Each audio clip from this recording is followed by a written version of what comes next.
Good day, everybody. This is John Scarborough. Y'all gonna have to excuse the wind. There's a little light breeze coming in. I'm moving some heifers this morning. We've split our herd a little bit. I've got about 8 heifers here, and then there is one steer that was just a little ornery and just insisted on being in there with those heifers, but he is steered, so that's fine. I just figured that's okay, and I'm probably actually going to separate all of my other steers and put them in with this herd.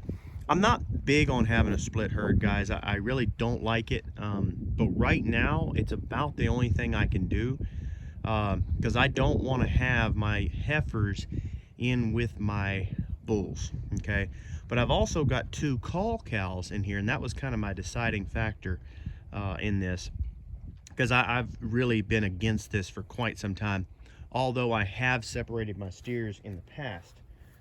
When I did separate my steers in the past, though, guys, is something that I did.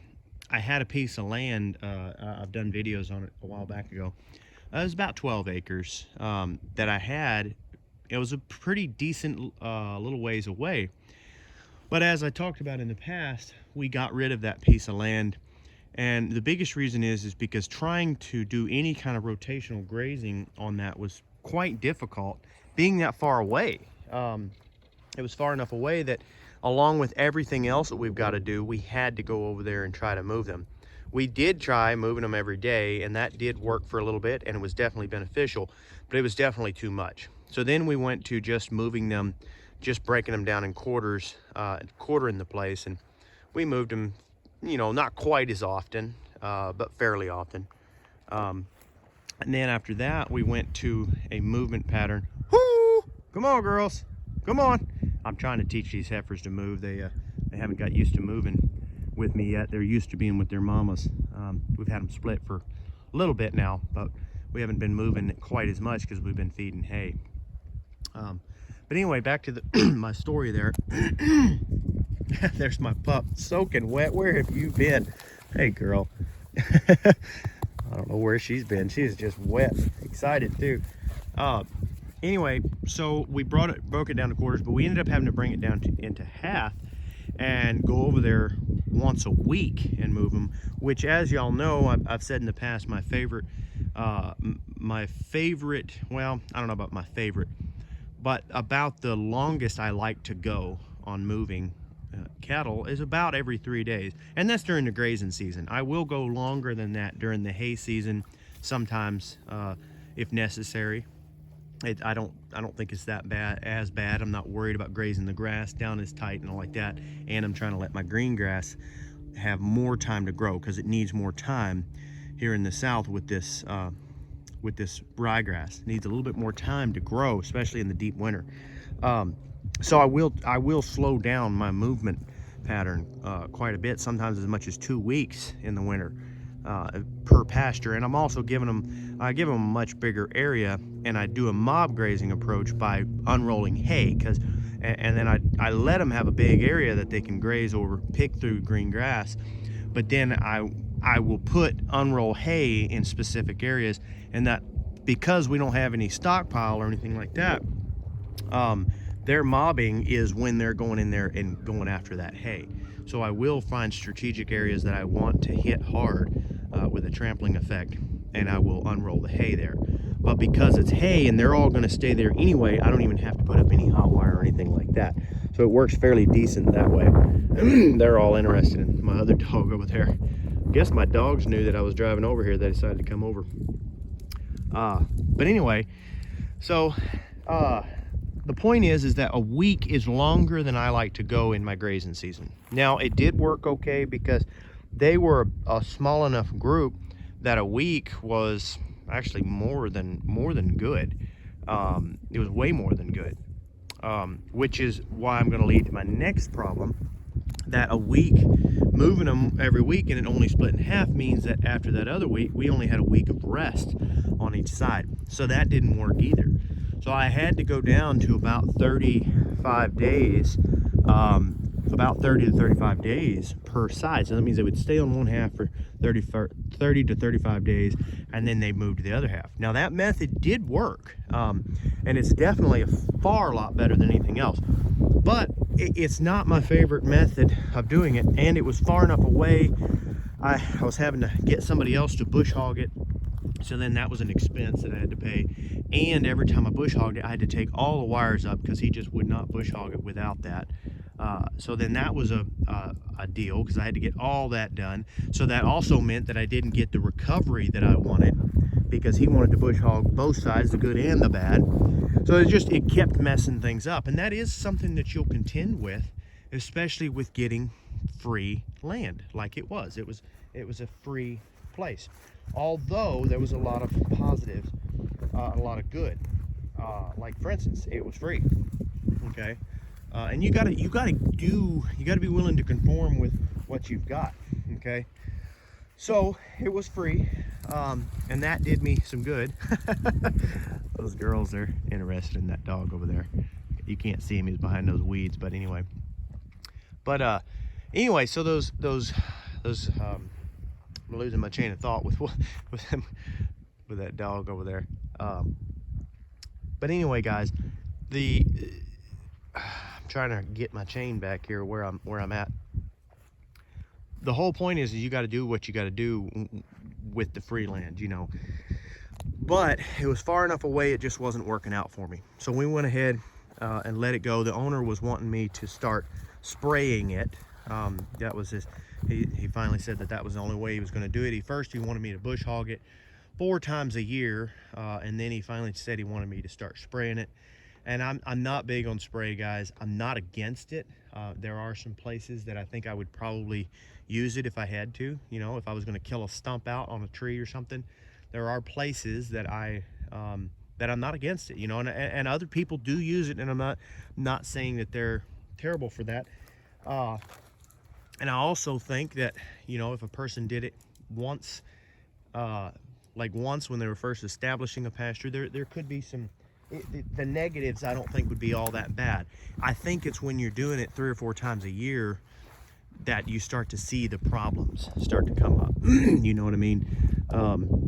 So for me personally, I choose not to do it if I don't have to. So far we've been fortunate enough that we haven't had to. Well, anyway, so that place, they wanted me to start spraying it. This place, this guy that lives here, he's starting to talk about wanting me to start spraying. So it's a battle, guys, getting, we're not all as fortunate. You know, I'm just a small fish. I'm a guy, all I'm running now is about 100 acres total. And I've got 30 mamas, and now I've got these, I got 8 heifers in here that I'm raising, and then I got some steers too. So I'm just a small fish, you know, not a huge amount of land, you know, or anything like that. And I only own 25. So I have to contend with some of the landowners' wishes, because leasing land around here is difficult and expensive. So when you find places that are either free or low cost, that's something you got to look into. But the point is that it ended up being too much. Okay, so what it's caused me to do is now I have to bring my herd here to my home place. This is not mine. This is the place that we're leasing. But as y'all know, this land that we're leasing here, it's about 70 something grazing acres, maybe about 75. I'm not real sure. Grazing acres.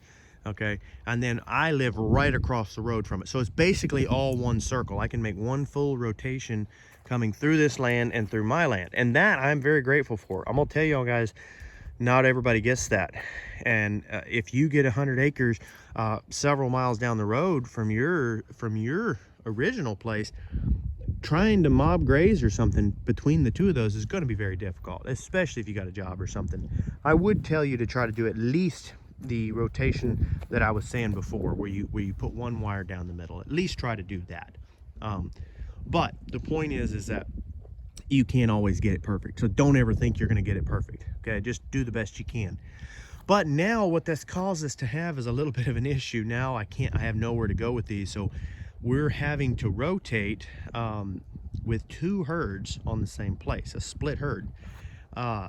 And that's not the best thing. You know, it's really not, because now that means that I'm going to have double the grass being grazed. The biggest issue of it is I've got bulls on my mamas right now. Okay, so I've got 2 cull mamas that I do not want to I don't want to get bred back, because I'm going to go ahead and butcher them for ourselves. One of them is going to be for the landowner, and then the other one's going to be for us, and it's just going to be for our own consumption. They're going to make really good hamburger and really good meat, but they won't breed back. They just and you can't keep that. You cannot continue to do that. And it's a good way to feed yourself and to feed others. You know, to feed your family is getting rid of your culls that way. If you can't do that, then sell your culls. You have to get rid of your culls. You cannot sit there and raise culls, because I promise you, you're gonna have more. Don't ever think to yourself, well, it's just one cull, I hate to get rid of them. You know, you're gonna have more. Okay, do not be, that is the number one thing. If you cannot cull, you can't be in this business. Okay, that's part of it. So if you can't do it, don't do it, and don't feel bad about it. But if you can do it, if you know anybody that can do it, then be grateful to them, because they're the ones that are able to feed other people. Okay, and that's a big deal, guys. Don't forget where your food is coming from. We need good, actual, healthy food. This is the way beef was meant to be right here, raised on grass. Okay, they're eating grass. All right, that is the way beef is meant to be. It's not meant to be lab produced. I guarantee you there's going to be health problems in that, and it's just going to be just exactly like the whole get rid of fat trend back in the day. Okay, that's what I think is eventually going to happen. People are going to start eating this other food, this lab produced beef and stuff. The main thing is guys, is one thing we've learned about nutrition, if we've learned anything from history, is that you can't get too far away from what our bodies have evolved in, what we've been eating all this time. So I do get the whole appreciating animals and appreciating where they're coming from and not wanting to be harmful to animals. But I guarantee you, if you buy from somebody that is raising their animals out here like this, I mean, there's nothing wrong with that. This is the best possible life these animals could get. This is better than being wild animals. This is literally better, because not only are they getting the benefit of feeling free and feeling like that their life is wonderful, but they're also being taken care of through the winter, which is not what a wild animal would have. And they're being given mineral. If they need mineral, they're being given the access to that mineral. A wild animal would never have that. So they're getting so much. They're getting to be moved through these pastures, but also they're getting protection from the predators. The only predator is meat. So rather than getting taken down by a wild animal and basically go through the brutal torture of being eaten alive, they actually get to be taken down by a human in a much more humane way, and they never feel any pain from that, ever at all. So they go through a wonderful life and they never feel any pain from it, and then you get to eat them. Okay, now I know that could still sound harsh to people. It could sound very harsh to people, but I guarantee you it's much healthier for your bodies to eat that way, and these cattle are very happy. You're offering them a wonderful life. So don't ever just remember that, guys. Okay, but anyway, so the main thing, back to my topic here, the main thing is that these cows we're having to split our herd, and it's not my favorite thing at all. So I'm gonna start bringing y'all along on this journey of mine. This is a brand new journey, the splitting the herd thing. It's gonna be interesting for me. So what I'm trying to do, what I think I'm gonna do, is I'm gonna take my steers out and I'm gonna run them with my heifers, because I don't want to run my bulls with my heifers. And as y'all know, I run my bulls pretty much all year. I take them out just long enough to make sure that they cannot breed the mamas in the winter. I'm sorry, that the mamas won't have a calf in the middle of the summer, because here where we live, the worst time for a mama to have a calf is in the summer.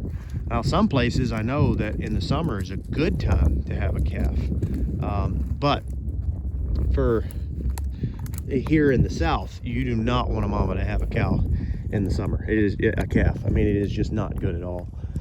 So anyway, so we have our bulls on for good amount of time, and what that does is that allows us to be much more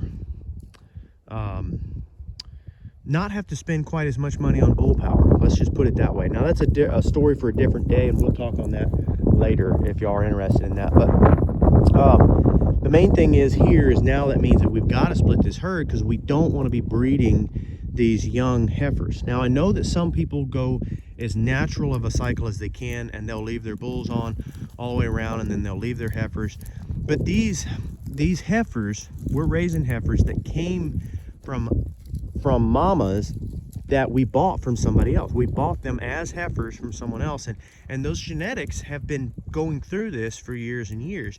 So they're not adapted to that whole getting a bull put on them as soon as that bull's ready to mount them. You know, that they're not ready for that. You know, that would take a while to do. So you don't want to just go get cows and see some of these videos that you see online of people doing these approaches that are good approaches, but think to yourself that you can just jump in and do everything all at one time. You can't. You cannot, especially not if you're buying cows. These people you see doing this have cattle that they have been working on those genetics for years, okay, and honing it down, and they've been taking the approach slowly, working into that approach very slowly, okay?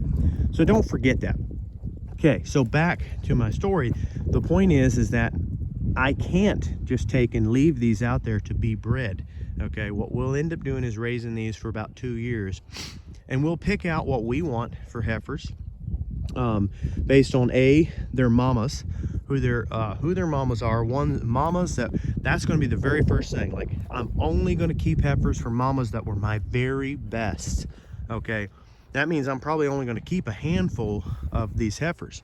But then secondly, I'll weed even harder. I'll look at those heifers specifically that I like the best, that came from the good mamas, and then I'll only keep the ones that look the best after that.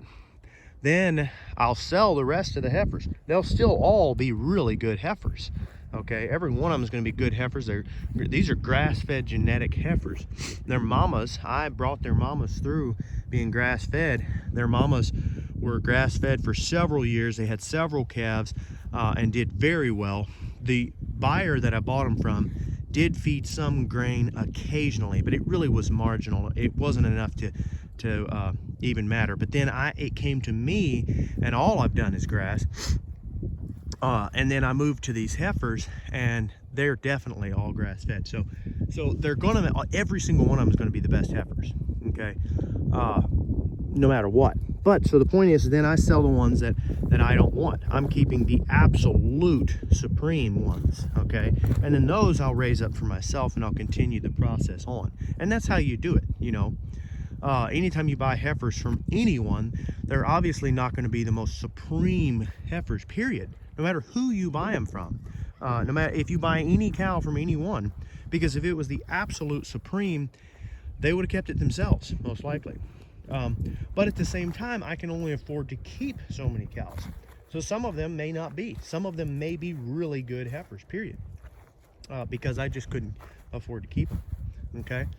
So that is something to keep in mind, you know. But they're all going to be really good from the genetics. So we're going to, after we raise them for 2 years, we'll keep just the very best out of there, and then we'll sell the rest of the heifers as 2-year-old heifers, okay? And then we'll put the bull on the other heifers, and then the weeding out culling process continues on. This is one of the mamas that we are culling, and this is a very good looking mama, okay? But there's a reason she's good looking. She's good looking because she doesn't give any calves. She will not calve, and it's a shame, it really is. But she's lived a great life, and we're going to butcher her and use her for good hamburger meat, and she'll make some really good roasts and stew meat and things like that. Her steaks, things like that, won't be as good, but that's what we're going to do with her. But anyway, guys, so that's going to be what we're going to do there. So I will put my steers in here. So the way we're going to make this work, I think, with this split herd, is we're going to make sure that the bulls are 2 pastures ahead or behind, either way. Well, most likely behind. The bulls and the mamas will be 2 pastures behind. So there'll be this pasture and then another pasture. That way the bulls cannot smell these heifers. Okay, that's the first thing. But secondly, you got to think, well, you can't overgraze your grass. You've got to have plenty rest. So what we'll do to make it work the best, it's still not the best. The best is, of course, going to be to have a long recovery period on your pastures. We'll still have a long recovery period. We probably won't have quite as long. So what we'll do, I think, to make it work, and we may end up with just as long of a recovery, we're going to have the steers and heifers. They're going to go through and they're going to get the absolute best, the very beginning, the best tips. And we're just barely going to touch the tips. I mean, we're just going to graze it very, very lightly, and they get the best possible grass. And then we're going to move them forward. And then right behind them, 2 pastures behind, we're going to move the mamas forward, the mamas and those bulls, and move them forward. And then they'll get really good supreme grass, but they won't graze it all the way down. Okay, so we're saving the best, the highest energy grass for the cow, for the heifers and the steers, because they're the ones growing. Okay, you want them to get as much energy as they can get. Okay, but we're still giving the mamas and the bulls really good grass. Okay, the main thing is we don't want them to graze it down too low. So I am interested to see how this process is going to go. There's another plan that I'm looking at, and I haven't decided which one is better yet. And the other is to move my heifers to our property and split that place in 2 and graze them back and forth between that place, and then possibly come into the very first pasture, which is all the way back that way.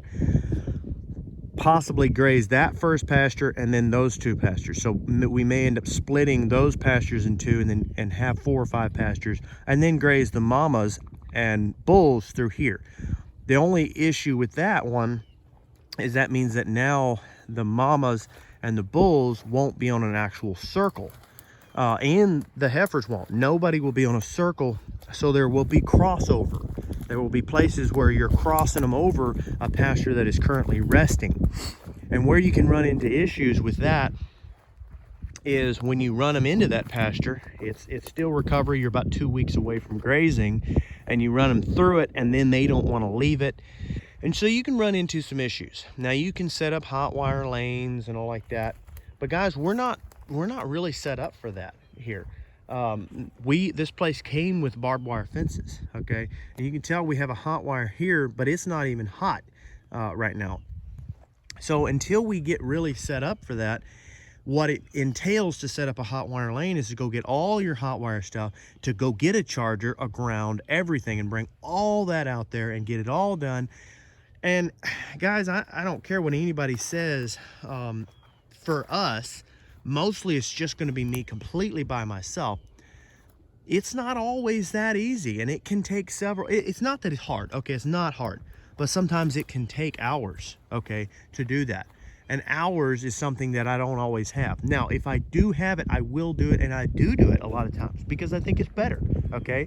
But it's not always going to be possible. So most of the time, what's going to end up having to happen is we're going to have to run them into those pastures that have already been grazed. And they're going to graze some before we pull them through, okay? And we will try to hurry up and get them through there.